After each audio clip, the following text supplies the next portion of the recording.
Section 37 किसी अपराध को घटित करने वाले कई कार्यों में से किसी एक को करके सहयोग करना। तो इसका क्या मतलब है? इसका मतलब ये है कि मतलब कोई क्राइम है, उसमें नीड है 5 कामों की, ठीक है। कि मतलब कोई आपको जहर ला के देगा, ठीक है, कोई उसको किसी दूसरे पर्सन के पास पहुंचाएगा, तीसरा पर्सन उसे देगा जिसको मारना चाहते हैं कोई व्यक्ति, ठीक है। तो इस तरह से अगर कुछ स्टेप हैं तो उसमें से किसी एक को करके अगर आप उसमें हेल्प कर रहे हैं तो ये माना जाएगा कि आप वो अपराध कर रहे हैं, ठीक। इसके लिए कोई एग्जांपल देख लेते हैं, जैसे कि मतलब ए और बी हैं, ठीक है। तो वो क्या करते हैं, वो अलग अलग टाइम पे अलग अलग उसमें किसी तीसरे पर्सन को मतलब जहर की वो देते हैं, डोज देते हैं थोड़ी थोड़ी, ठीक है। और उसके लिए वो सहमत भी होते हैं आपस में पहले कि हम ऐसा करेंगे, मारेंगे किसी को मिलके, ठीक है। तो अगर वो इस तरह से जो विष की मात्रा उसे दी गई है उसके प्रभाव से मर जाता है, ठीक है। और ये पता चलता है कि मतलब उसमें से किसी ने कम दिया है या ज़्यादा दिया, वो तो बात का पॉइंट है, उसे तो छोड़ दो, वो तो फैक्ट है, उस पर बात नहीं करते। तो इसमें ये माना जाएगा कि मतलब सिंगल पर्सन को, कि जैसे आपने वो क्राइम किया है, उसमें ये नहीं देखा जाएगा कि आपने कितनी मात्रा तक मदद की है, ठीक है। जबकि कोई अपराध कई कार्य द्वारा किया जाता है तब जो कोई या तो अकेले या किसी अन्य व्यक्ति के साथ सम्मिलित होकर उन कार्यों में से कोई एक कार्य करके उस अपराध के किए जाने में सहयोग करता है, वह उस अपराध को करता है। बात खत्म। फिर है सेक्शन 38। आपराधिक कार्य में संपृक्त व्यक्ति विभिन्न अपराध के दोषी हो सकेंगे। इसका क्या मतलब है? संपृक्त का मतलब, ये तो आपको बड़ा टफ लग रहा होगा ना। संपृक्त का मतलब ये है कि मतलब लगे हुए, किसी काम को करने में लगे हुए, ठीक है। इसमें लिखा है जहाँ की कई व्यक्ति किसी आपराधिक कार्य को करने में लगे हुए या संपृक्त हैं, वहाँ वे उस कार्य के आधार पर विभिन्न अपराध के दोषी हो सकेंगे। मतलब अभी तो हमने पढ़ा है कि मतलब वो सिंगल उसके दोषी होते हैं, अब यहाँ पे बात कर रहे हैं विभिन्न अपराध की। इसका क्या मतलब है? इसका मतलब है, यहाँ पे देखिए इसमें जो इसका एग्जाम्पल है वो क्या बोलता है, वो बोलता है कि ए गंभीर प्रकोपन यानी कि सडन प्रोवोकेशन, जो आपका 300 के एक्सेप्शन में है, कि किसी ऐसी परिस्थिति के अधीन यह पर आक्रमण करता है कि यह का उसके द्वारा वध किया जाना केवल ऐसा आपराधिक मानव वध है जो हत्या कोटि में नहीं आता, ठीक है। ख जो वैमनस्य रखता है यह से उसका वध करने के आशय से और प्रकोपन के वशीभूत न होकर, ठीक है, न होकर यह का वध करने में कै की सहायता करता है। यहाँ यद्यपि कै और ख दोनों यह की मृत्यु करने में लगे हुए हैं, ख हत्या का दोषी होगा और केवल कै आपराधिक मानववध का दोषी होगा, ठीक है। वहाँ पे क्या था 37, वहाँ पे सेम इंटेंशन थी, तो आप अलग अलग नहीं एक साथ दंडनीय थे, ठीक है। लेकिन यहाँ पे क्या है, यहाँ पे अलग अलग इंटेंशन है। वो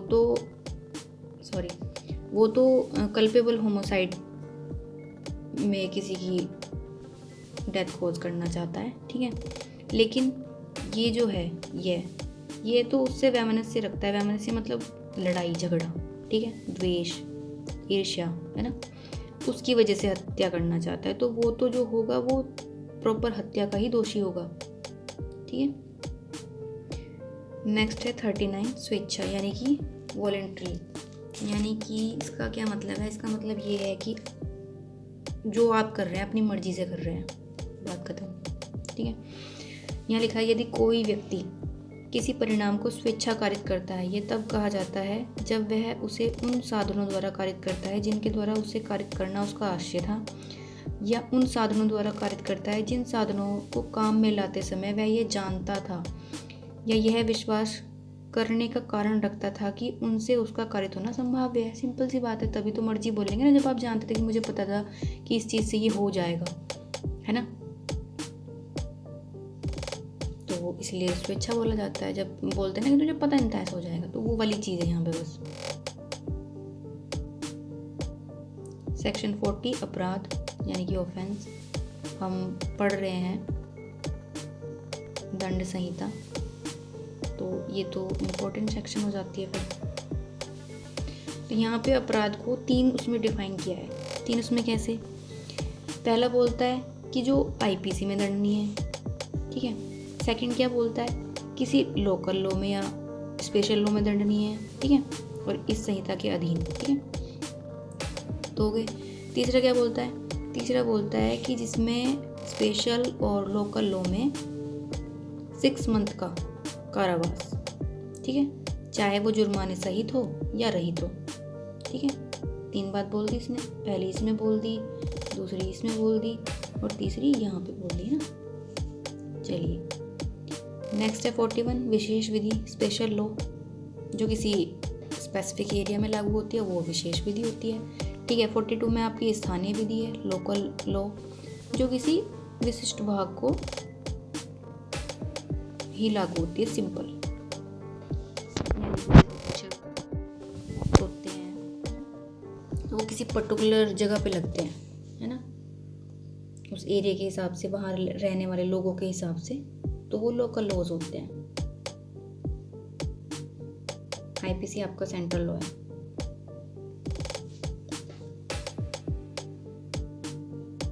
जैसे राजस्थान का रेंट कंट्रोल है तो वो वहीं के लिए है सिर्फ, है ना, उसे आप यहाँ तो नहीं लगा सकते ना। फिर है सेक्शन 43 अवैध। अवैध मतलब इलीगल। इलीगल क्या होता है? जिसे करने के लिए कोई विधि द्वारा बाउंड होता है, ठीक है, या जो चीज़ आपको एक सिविल प्रोसीडिंग का एक आधार दे देती है, ठीक है, जिसे करने के लिए आप वैध रूप से आबद्ध होते हो, ठीक है, और उसे नहीं करते, उसका लोप कर देते हो। अभी आपने 33 में पढ़ा था कार्य और लोप, तो वो अवैध होता है। नेक्स्ट है 44 क्षति यानी इंजरी।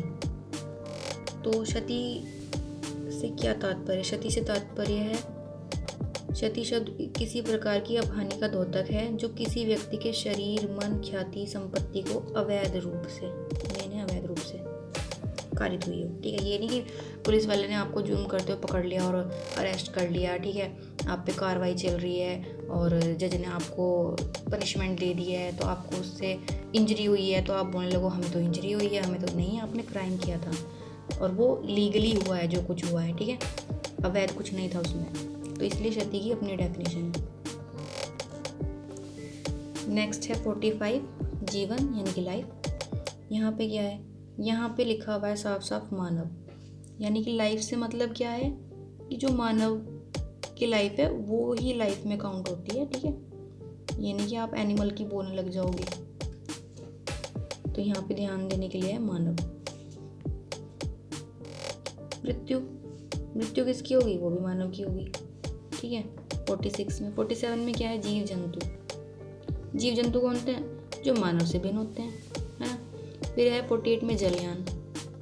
जलयान क्या होता है? जलयान होता है जहाँ पे मानवों के लिए या फिर संपत्ति को जल से कहीं भेजने के लिए बनाई गई होती है, वो वेसल होता है आपका, ठीक है, शिप वगैरह। फिर उसके बाद है 49 वर्ष या मास। इसमें इम्पोर्टेंट कुछ नहीं है, इसमें सिर्फ ब्रिटिश कैलेंडर है कि वर्ष या मास की जो गणना की जाएगी वो ब्रिटिश कैलेंडर के अनुकूल की जानी है, ठीक है। फिर है सेक्शन 50 धारा, जो आप पढ़ रहे हो ना, धारा वो कहाँ डिफाइन है? वो आपकी 50 में डिफाइन है। फिर है 51 शपथ ओथ, ठीक है। 52 सद्भाव पूर्वक यानी कि गुड फेथ, ये तो आपको हर जगह मिलेगा अभी आगे, खास करके चैप्टर 4 में तो ये भर के मिलेगा। 52A में है आपका संशय, हार्बर, ये इम्पोर्टेंट है आपका। अब हार्बरिंग में क्या क्या आता है वो एक बार देख लेते हैं। हार्बरिंग में आता है, पहली बात तो पत्नी या पति द्वारा दिया गया आश्रय संशय नहीं कहलाता है, ठीक है, ये दिमाग में बिठा लो। दूसरी बात है इसके अंदर क्या क्या आता है? इसके अंदर आश्रय, भोजन, पेय, धन, वस्त्र, आयुध, गोला बारूद या प्रवण के साधन, ठीक है, या ऐसे साधन जिससे उसके द्वारा किया जाने वाला कोई अपराध, ठीक है, उसे पकड़े जाने से उसकी सहायता करे कि वो बच के निकल जाए, वो सब आता है संशय में, ठीक है। नेक्स्ट है आपका चैप्टर 3 दंडों के विषय में, ठीक है। दंडों के विषय में अब आप आईपीसी पढ़ रहे हैं, अभी आपने ये पढ़ा कि आप इसके अंदर क्या पढ़ने वाले हो, है ना, वो सब आपका चैप्टर 2 में आ गया था, ठीक है। अब आप पढ़ेंगे कि पेनल्टी किसे कहते हैं, क्योंकि जब आपका क्राइम का पोर्शन स्टार्ट हो जाएगा तो आपको पता तो होगा ना कि यहाँ पे लिखा हुआ है कितना कारावास, ये कहाँ डिफाइन है, ये आपका यहाँ पे डिफाइन है 53 में। तो यहाँ पे बताया गया है कि दंड कौन कौन से हैं। पहला है आपका मृत्यु, दूसरा है आपका लाइफ इम्प्रिजनमेंट, तीसरा है आपका कारावास जो 2 तरह का होता है, कौन कौन सा, कठिन होता है ना, और सिंपल होता है। फिफ्थ है आपका संपत्ति का संप्रण, फोरफीचर। सिक्स्थ है आपका जुर्माना यानी कि फाइन। ये जो यहाँ पे आपको दिख रहा है, ये यहाँ पे चांसेस है कि यहाँ पे काला पानी था, तो उसको तो अब यहाँ पे वो कर दिया गया है ना।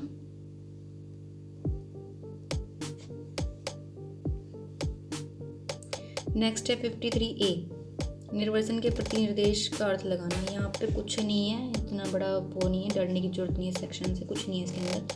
ये सिर्फ इतना बोलता है कि जहाँ जहाँ पे आपके उसमें आजीवन निर्वसन लिखा है उसका मतलब आपको आजीवन कारावास से लगाना है, बस, इससे ज़्यादा कुछ नहीं कह रहा।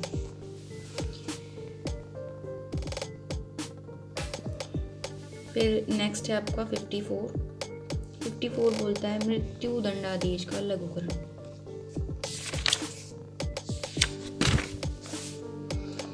Commutation of sentence of death. ये क्या बोलता है, ये बोलता है हर मामले में जिसमें मृत्यु का दंडादेश दिया गया हो उस दंड को अपराधी की सम्मति के बिना समुचित सरकार, कौन करेगी, समुचित सरकार करेगी। ये है समुचित सरकार आपकी यहाँ पे डिफाइन, ठीक है। इस संहिता द्वारा किसी अन्य दंड में लघुकृत कर सके। अन्य दंड आपने कहाँ पढ़े, अभी अन्य दंड आपने पढ़े थे 53 में, ठीक है, उनकी बात कर रहे हैं।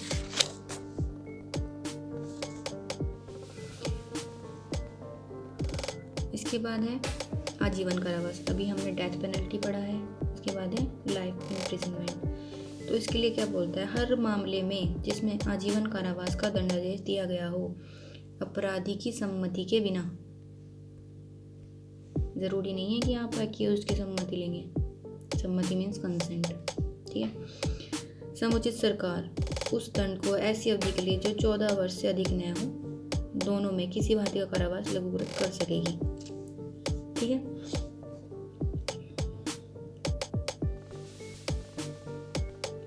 फिर नेक्स्ट है आपका 55A जो आप पढ़ रहे थे समुचित सरकार, उसकी डेफिनेशन कहाँ दी गई है, वो दी गई है 55A में, ठीक है। तो समुचित सरकार में कौन कौन आते हैं, समुचित सरकार में आपके आते हैं केंद्रीय सरकार, ठीक है, और राज्य सरकार, ठीक है। 56 रीअपील है आपका।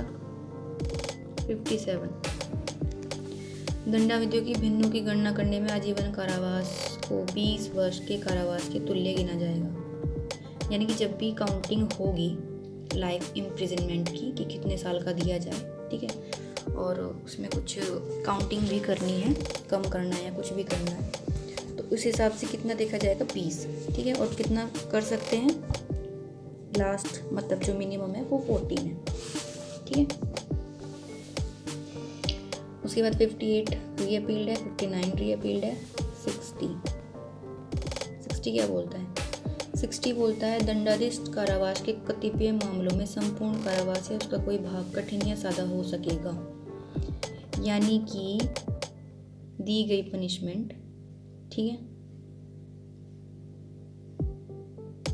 उसमें से उसका कुछ भाग सादा भी हो सकता है और कुछ कठिन भी हो सकता है।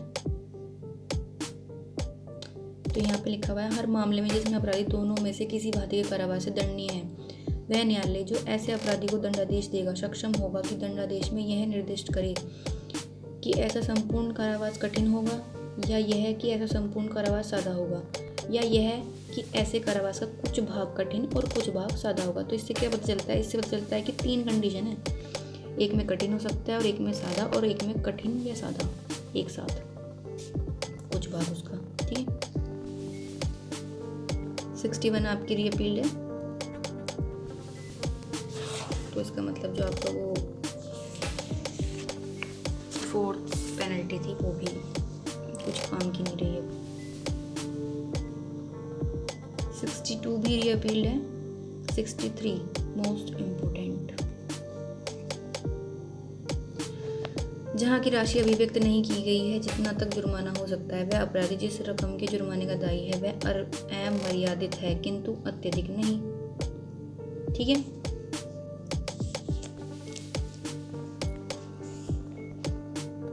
अनलिमिटेड हो सकती है, एक्सेसिव नहीं हो सकती। मतलब ये नहीं कि गए आप लोअर कोर्ट में, ठीक है, और उन्होंने आप पे फाइन लगा दिया 1 करोड़ का, क्या सेंस है भाई इसका? ठीक है, नेक्स्ट है 64। 64 क्या बोलता है? जुर्माना ना देने पर कारावास का दंडादेश।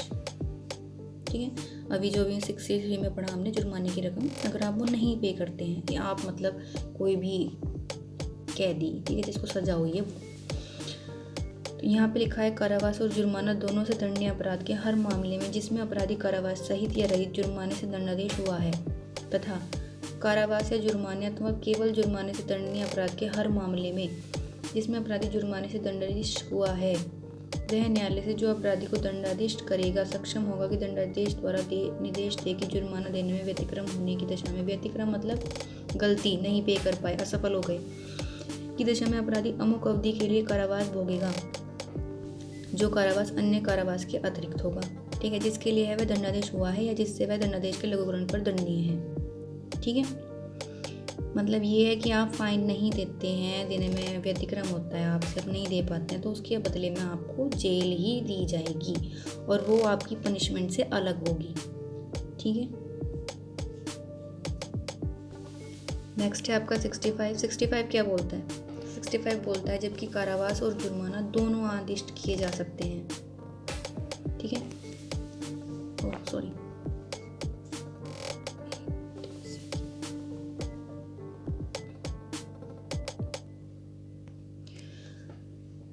बोलता है जबकि कारावास और जुर्माना दोनों आदिष्ट किए जा सकते हैं तब जुर्माना ना देने पर कारावास की अवधि, यदि अपराध कारावास और जुर्माना और यहाँ पे दोनों से दंडनीय है तो वह अवधि जिसके लिए जुर्माना देने में व्यतिक्रम होने की दशा के लिए न्यायालय अपराधी को कारावासित करने का निर्देश दे, कारावास की उस अवधि की 1/4 से अधिक न होगी जो अपराध के लिए अधिकतम नियत है। मेन है यहाँ पे 1/4, कितनी होगी? 1/4। ठीक है, उसके बाद क्या है 66 क्या बोलता है? जुर्माना न देने पर किस भांति को कारावास दिया जाएगा। अब यहाँ पे बात करता है भांति की, यानी किस टाइप का दिया जाएगा, सिंपल होगा या रिग्रेस होगा। तो 66 बोलता है वह कारावास जिसे न्यायालय जुर्माना देने में व्यतिक्रम होने की दशा के लिए अधिरोपित करे ऐसी किसी भांति का हो सकेगा जिसमें अपराधी को उस अपराध के लिए दंडादेश किया जा सकता था। मतलब आपने जैसा अपराध किया है, ठीक है, उसकी पनिशमेंट में जिस तरह का आपको कारावास दिया जा सकता था और कारावास ना दे के आपको फाइन लगाया गया है, तो आपको फाइन ना देने के बदले में जो इम्प्रिजनमेंट होगा वो उसी टाइप का होगा जो आपको अपराध के टाइम पे पेनल्टी में अगर इम्प्रिजमेंट दिया जाता तो उस टाइप का ही होगा कि वो अगर कठोर था तो कठोर, अदरवाइज सिंपल होगा। 67 जुर्माना ना देने पर कारावास जबकि अपराध केवल जुर्माने से दंडनीय हो। अच्छा, अभी तो बात कर रहे थे हम फाइन, विदाउट फाइन, ठीक है, या फिर विद फाइन, है ना। अब यहाँ पे बात हो रही है सिर्फ कि आपको फाइन ही देना था और आपने वो भी नहीं दिया, तब क्या होगा।